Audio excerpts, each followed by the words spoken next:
ছেলেমেয়েরা দুষ্টামি করবেই, ঝগড়া করবেই, এটা তার অভ্যাস। কোনো ছেলে দুষ্টামি করতে গেলে, কোনো মেয়ে দুষ্টামি করতে গেলে হুট করে গালি দিবেন না। মুখ দিয়ে, আপনার মুখ দিয়ে যেন গালি বের না হয়।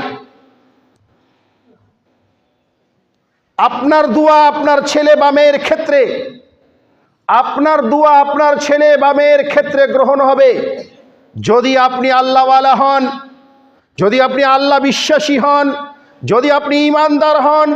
তাহলে এটা বিশ্বাস রাখেন, আপনার দোয়া আপনার ছেলে মেয়ের পক্ষে বা তাদের হকে গ্রহণ হবে।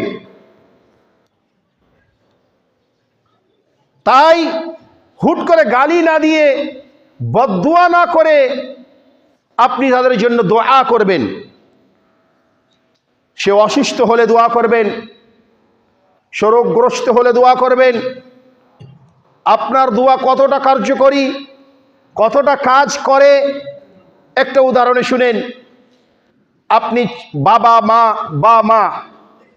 বাড়িতে মা বা বাবা এরা যখন দোয়া করে, বিশেষ করে মায়েদের ক্ষেত্রে এই কথা কিন্তু বাড়িতে গিয়ে মারাকে বলবেন। প্রত্যেকটা মানুষের দায়িত্ব হলো নিজের স্ত্রীকে গিয়ে এই কথাটা অবশ্যই বলবেন।